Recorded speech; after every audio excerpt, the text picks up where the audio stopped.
All right, so Chris, welcoming you back into the show here. Notre Dame, kind of talk to me. What do you think how do you think they did last year? What are your thoughts on that, bud?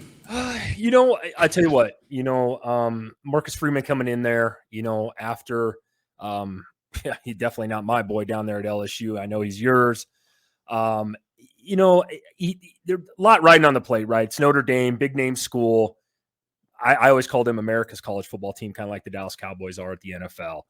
They started off, I believe, 0-2 last year. Things were not looking up at all those first two games. But and Christian's got them pulled up here right now for you guys. But, they turned it around, man. They got hot there as well. I think, the loss to Stanford probably was a game that they probably should have won, in my opinion. And I did watch that game, actually. It's ironic they have that up there. But, end of the year, though, man, beating Clemson, beating the shit out of them, that was a big win, a huge win. They got them again this year. We'll talk about that later. But the loss to USC was tough, but USC was a good team. We all know that. I think, Freeman's got him headed on the right path, man. And, last year, new coach again, like I said, it's going to take time. He's got to get his players in there that fit his particular, style, and it's going to take some time. But I thought Notre Dame turned it around. I mean, you could say that about a lot of teams start off hot and then they look like shit at the end of the year, kind of like North Carolina did last year. So it's one big thing about Notre Dame I was impressed with last year. I'd like to actually hear your thoughts, Christian. What do you think, buddy? Yeah, let's start with the lowlights from last year. I've got just a couple things, that we really have to kind of dive into here. Like you said, they lost to Marshall. I mean, that's a game, if you're a major Power 5 school, nothing against Marshall, you just can't afford to lose to Marshall. Stanford, I mean, they aren't the Stanford of late with, our boy Andrew Luck back there slinging the rock. I mean, it's not the powerhouse of the Pac-12 anymore. Right. And David Shaw is no longer the coach there at Stanford. So that's kind of, those two losses to me, those were kind of inexcusable. So here's the other side of it. This is a team that last year finished 60th in offense. All right. So they had a lot of struggles. Now, again, you could make the argument, they had a quarterback that was hurt early on in the season, and we'll kind of dig into that a little more here, I guess you'll say. But yeah, I think the highlights and what they did right, what went right for Notre Dame last year was, look, they held Ohio State in that opening game to 21 points. That was one of the most explosive offenses. I mean, even Georgia, couldn't hold them to 21. So to me, that's a huge accomplishment right out of the gate. They held them. I mean, it was a boring game. It was kind of an old school kind of game. Yeah, not to interject, but you got to remember too, for both teams, first game of the season, right? Ohio State's probably a little rusty. Notre Dame obviously was, but yes, I will say, and you look at that score, here's the thing that kind of kills me though. Then the next week you play Marshall, who you would expect Notre Dame probably to beat by at least 20, goes out and lays an egg there, and like you said, again, just for me, and I'll kick it back over to you here in a second, but it's just I think Notre Dame overall, like I said, early season slump there, but they got it together. They rattled off what was that, an 8 out of 9 or whatever there. I mean, you can't be. I mean, what more can you ask there? Like I said, the loss to Stanford, like you said, but I think with the new coach, man, they lost some players to the NFL after that. With Brian Kelly leaving too, you know what I mean? They had some transfers after he pulled out of there and kind of left him up in shambles. I shouldn't say shambles, but didn't even coach him in the bowl game that year. Kind of a shitty thing in my opinion, but. I'll kick it back over to you. Sorry, Christian. I was just, kind of interjecting on your Ohio State one, but 21 points up to one of the best offenses last year for sure is very impressive. Yeah, but you can't be mad at the guy for that. I mean, that's kind of like, and I hate to say this because this might kind of draw a little bit of a little too real, might hit too real, for some of the listeners. But I mean, it's kind of like saying, hey, I'm, this marriage is over. I'm going to go start seeing someone else. But with that being said, can I still come over for Thanksgiving? Because it's next week. You know what I mean? Like, right. I don't like Brian Kelly. I'm not going to make any qualms about that. Good. And but I agree with you on that. But I can't fault the man for dipping. I mean, at the end of the day, I it's always kind of like, it's always weird when like one of your coordinators is leaving to take another job, but they stay around to coach a bowl game or a playoff game or something like that. It's just weird. Yeah, I guess I have a I don't know, man. I guess I have a little bit different take on that, and this is something maybe we can touch on in the future too. But like, I hate when college football or anything I've ever been a part of, and I'm sure it was the same for you, Christian. It's like you're a team first. Yeah. Kelly recruited those kids. I think you should finish the season with them, even if you are leaving. I still think that you should finish the season with them, and it just bothered me. He did that, I believe, at where the hell was he at before? Was it Cincinnati? Before he took I think he did the same fucking thing. And I just think that's like, just to me, it's shitty. Like, I know I might piss some people off, but I think you should finish the season out with your team. And I'm not knocking a guy for taking a better gig or whatever, but it's just like, man, I just don't like that because players can't just, well, they can transfer, but like they're expected to play. I know a lot of people, we'll get into that someday about players playing bowl games nowadays if you're an NFL guy, but like they don't want you playing so you get hurt. But I don't know, man. I just think that like you should coach that last game. I just didn't like the way I just thought it was shady for like the second time he's done that. He had a good team. I mean, that year before Notre Dame was really good. So I don't know, man. But yeah, anyway, moving on, man. Anyways, moving on. They had 4 top 25 wins last year. That's a positive right there. 9-win season for a first-year coach, Marcus Freeman. That's pretty awesome. They even beat a red-hot South Carolina team who we're going to cover later on in the show, towards the end of the season there, man. Those are all pretty good things, I would say, that Notre Dame did last year. Really, and kind of like the headline there says, it kind of is, we talk about luck of the Irish. It kind of was unlucky of the Irish last year at certain points, especially with that injury to Tyler Buckner and, just other pieces and stuff like that. It was just kind of a very anemic year, I feel like, for them on offense, trying to figure some things out. Yeah, no, I don't have much to say. I would agree with you offensively, and we'll talk about this here shortly, some of the improvements they made coming into this season. Yeah, 100%. So kind of with that being said, Chris, let's kind of shift gears here if you're ready. And let's take a look at let's take a look and see what can we expect from them, as we kind of transition into spring, kind of going forward here. What are your thoughts? Well, here, and I've been looking into a little bit of Notre Dame, preseason stuff. I believe they just had their, preseason practice or whatever. Spring game practice type thing, not actually their spring game, but just their practice and stuff, doing live drills, live 1v1 or live 11 on 11, from the reports that I'm seeing, man, their offense looked terrible. And I know it's just practice. Don't get me wrong. I understand that. But they said Hartman, man, just didn't look real good. Now I know we could, he's obviously, it's a new team, new players, new system, for him. You guys got to remember, this kid is coming off. I believe he's the ACC's all-time leading touchdown passer, I think, if I'm not mistaken, which is crazy to say that at Wake. But, I mean, we're going to expect big things. I know Notre Dame is expecting big things out of him this year. But preview-wise, like I said, I think they bring back a ton of young guys. I believe they have, like, a shit ton of sophomores and juniors across the board on this team. And I guess Christian's got it pulled up here, but Michael Myers obviously gone from last year, or Mayer, he's going to the NFL, I believe, but you got Estime, or however you say his name there. I know he's a damn good back. He's a sophomore as well. They're going to have some guys. I can't think of the wide receiver's name off the top of my head that's coming back. He'll be their number one this year. But I think Notre Dame, like coming into the year, man, there's going to be a lot of hype around just the way they ended the season last year on a pretty damn good season, in my opinion. You cross out a couple losses, maybe the one to Marshall and Stanford, but I mean, still overall, they beat a Clemson team, which I think was an upset at that point. And I like I said, overall, I've been hearing some good things about them. I think they're going to rely a lot on their defense this year, though. I will say that, and I'll touch on that here a little bit later. I want to hear your thoughts, Christian. What are you seeing out of Notre Dame as far as preseason stuff goes, and what's your take, buddy? You're exactly right. Before I get into the Sam Hartman rumors that I also know to be true as well, and some of the stuff I'm hearing, here you got to take it back and you got to think about they lost Scott Satterfield.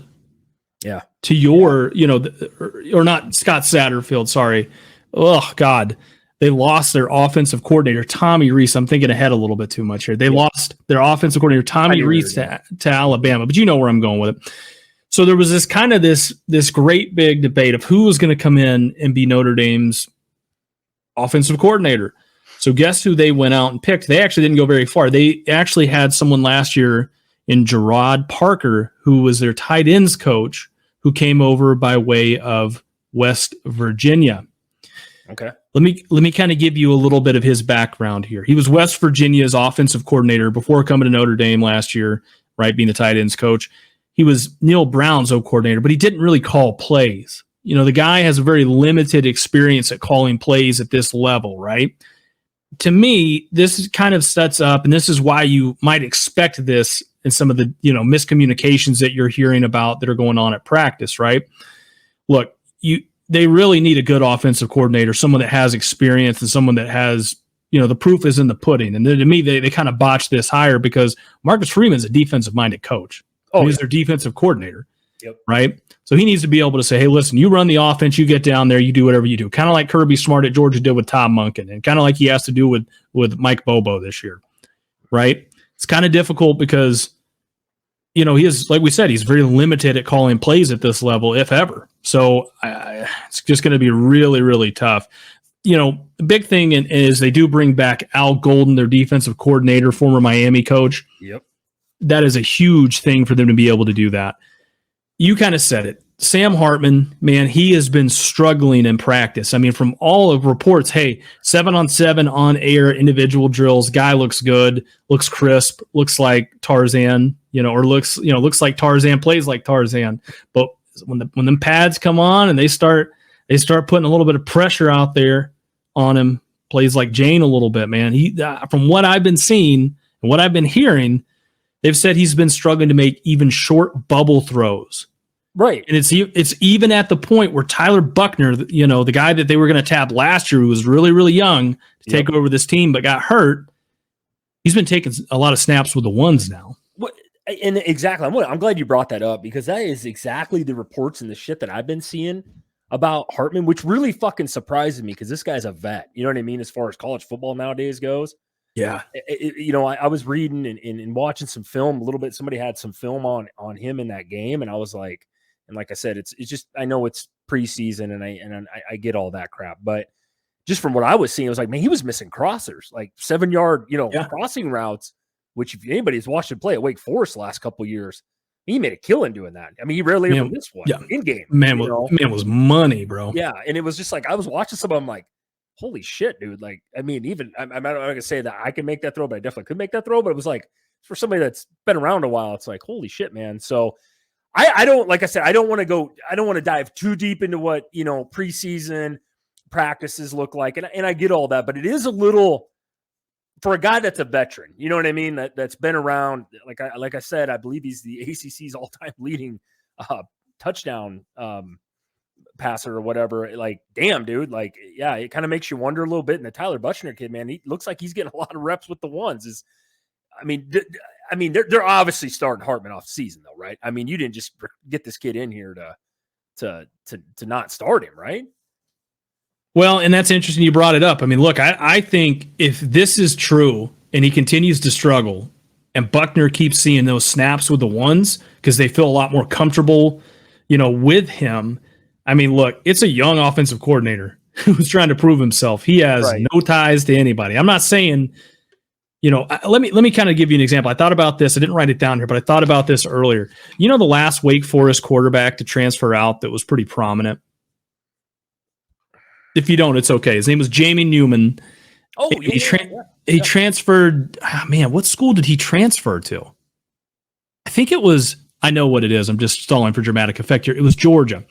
He transferred in, and before the season even started, he decided to forgo his senior season or whatever have you and start preparing for the NFL draft. Yeah, how'd that work out? Well, I can tell you right now, I think the XFL is calling, and that's no offense to Jamie Newman. Look, sometimes you do really, really well, and then you get into a situation where you're unfamiliar with it. The talent is just too damn good, and the system is just too damn. The lights are too bright almost. And I'm not saying that Sam Hartman hasn't played on big stages. I'm just saying quarterback is such a rhythmic thing, and it just seems like by all the reports is you look at a guy like JT Daniels, who had all the talent in the world, Jesus, yeah. but it was just more about what was going on up here. It seemed like a lot of the times, that was kind of holding him back a little bit. I think it's his job to lose. It is Hartman's job to lose. I mean, like you said, they really didn't plan on bringing him here to sit the bench behind Buckner. They brought him in to potentially lead him to a natty and try to, win a Heisman with him, right? Yeah, and that's the thing that just kind of surprises me from what I'm hearing and reading. It wasn't just, this wasn't just one spring game practice type thing. It was multiple, just not looking that good, and it's like, man, like kind of makes you wonder. And you bring up, I mean, yeah, we've seen a number of guys transfer schools and, different atmosphere. It's, Wake Forest is a smaller school. Notre Dame is, I don't give a shit what their record's been the last year, I think it was 9-4 or whatever. I mean, Notre Dame is a brand. I mean, they're one of the top 10 schools in college football. This is big time, and maybe like you said, I mean, obviously the most important part, I think, in a quarterback, I didn't play at the NFL level or anything, but like it is upstairs. You know what I mean? I mean, being mentally tough and understanding the situation, and kind of makes you wonder a little bit like, man, hopefully the lights aren't too bright for this kid. Cause I mean, if he plays anything like he did at Wake Forest, Christian, wouldn't you agree that Notre Dame is, I mean, they should have a pretty goddamn good season this year with him in there at the helm. Yeah, exactly. I mean, again, like you said, at Wake Forest, I mean, the guy only put up last year 3,800 yards with 39 touchdowns and 159.4 QBR, right? I mean, the guy, and you got to think too, I mean, Notre Dame plays a lot of crossover games into the ACC, so you would think, okay, he should just not miss a beat. Right. But, and this is where I think this quarterback competition starts to heat up at. You got to look at Buckner. He only played in 3 games last year, right? He only played in 3 games last year, but in those 3 games, the guy put up 800 yards and 7 touchdowns. Now, he also had 5 interceptions, but he still put up 800 yards and 7 touchdowns in 3 games. That's pretty damn good. Right. And I think, I mean, he was a freshman last year, if I'm not mistaken, right? He was right? Yeah, I think he was either a freshman or a sophomore or something like that. I don't. Young guy that was in there. I do remember hearing his name, and like I said, I apologize if I'm off on that, but I think like there's obviously, I think competition is good. I'm a big believer in that, but I still think, I guess, to answer my own question earlier about, I think Hartman's obviously going to start the season off regardless, and they got a couple games right away, and we'll get into their schedule here shortly, but like, I mean, I want to say it's pretty pud to start the season. We'll definitely talk about the schedule here in a bit, but I think he'll be fine, dude. Overall, I don't buy into too much preseason practice hype, but it is I'd be a little bit concerned if I'm Notre Dame, just from what we're hearing and what's kind of going around the globe on this guy right now. Oh yeah, 100%. I mean, and kind of to move on with that too. Looking at the rest of their offense here. They have a former running back in Chris Tyree. They're moving him over to wide receiver, and he's getting a lot of looks. I think this kid can be a lethal slot receiver. I mean, he is quick. I mean, he kind of played a little bit of those roles where they kind of put him into motion. He took some handoffs last year in the backfield, kind of led the charge, in the receiving role with him. Who would you compare that to, if there was an NFL comp? I don't want to say like Tyreek Hill, somebody like that. The guy that played in Nebraska and went to Kentucky and tore it the fuck up. Wandale Robinson, man. You know who I'm talking about. Yeah. Very, very elusive. I mean, he played a little bit of running back here in Nebraska, but they moved him to slot here and they literally abused the shit out of him because they couldn't block. And then he goes to Kentucky. I believe he was the SEC Player of the Year or damn near that year a couple years ago. He reminds me a lot. Small guy, but man, you put him in space. Woo. Trying to catch lightning in a bottle. So like that dude's I know this Tyreek kid who you're talking about. He's very elusive, hell of an athlete. It'll be a SEC. Like I said, Notre Dame's got some pieces. They do. We'll get into it more here, but they're going to be better. I will say this will be better than what they were last year. Hartman is a big piece of that though, for sure. Absolutely. Tyree put up 582 yards to go alongside 5 touchdowns last season. He's going to be one of those guys that is imperative that they get him up and going. So, wide receiver to me, there's really, on the offensive side of the ball, you got 2 glaring question marks, and this is kind of why I think he moved over to wide receiver. They do bring back their leading, well, not their leading receiver, but they bring back their best wide receivers from last year, and Lorenzo Styles and Jaden Thomas. They both combined for 700 yards and 4 touchdowns last year. They need someone to step up. I mean, look, Michael Mayer, and you kind of touched on that, is departing. So they have to have somebody. Draft, bro. He'll go super. Well, high. I think Darnell Washington might beat him out, but hey. Oh, God. No, I get you started. Come on now, son. No, but listen, yeah, I think to me, when you look at this, they have to have somebody step up at the wide receiver position. Has to be, better this year for them. I think the strength of this team, by the way, and I kind of pulled it back up here, is the running backs, dude. I mean, they're returning both their running backs. They have Logan Diggs and they have Audric Estime. Estime, believe it or not, you know who he reminds me of? Who's that? Reminds me a little bit of Jerome Bettis, man, former Notre Dame. He is a big boy. Yeah. Guy's a bruiser back there. Both those guys, by the way, combined for 2,000, pretty much 2,100 yards and 18 touchdowns. They're going to have to really rely on them while they try to figure out this whole quarterback thing if it continues to progress the way that it looks right now in spring. Chris, I'll say, do you have anything to add to that? I don't. We'll talk here a little bit more about schedule and what I think Notre Dame's going to be, but I do agree with you. I mean, I'll say this. I think Notre Dame, for them to be successful this year, and I know they brought in Hartman because he can throw the ball, but I think they're going to rely a lot on that run game. I really, truly do in their defense. I truly do. Yeah, I think they almost have to. Here was the real problem for them last year, Chris, and it was their offensive line. Their offensive line was. Go ahead. No. Go ahead. Sorry. They ranked as one of the worst in the country as far as sacks allowed last year.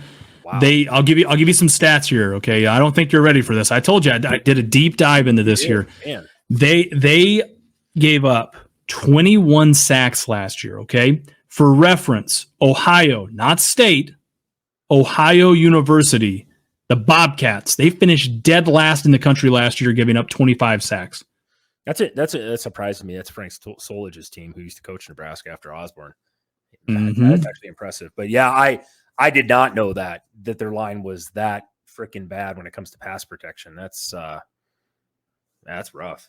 Jesus. That's a sack rate of 1.62 per game. Ohio, which we just mentioned, was at 1.79 per game. Again, for reference here, Oregon, which I didn't know this till I started looking at this, had the best at 0.38 sacks given up a game. Wow. You can make the argument. I think I know where those 0.38 sacks came from, too, by the way. It might have been in the first game of the year they played last year. I'm just saying. Yeah. You know what game that was. I would agree. Yeah, Bo Nix was running for his fucking life in that one. Oh, man. Dude was not comfortable, to say the least. Yeah, so is there anything else to add on Notre Dame's offense here, Chris?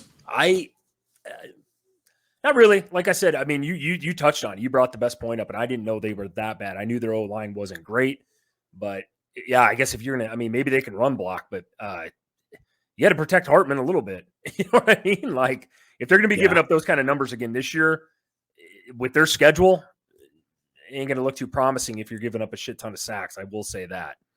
Makes you pretty much one-dimensional. Absolutely. And, probably, and this kind of brings us to a great segment here, and that is taking a look at why maybe Hartman's struggling. Well, it's maybe the defense he's going against in practice, right? I thought about that, yeah. They ranked 22nd in total defense last year. They were 16th in team sacks with 38. They're going to need this front seven this year to set the tone.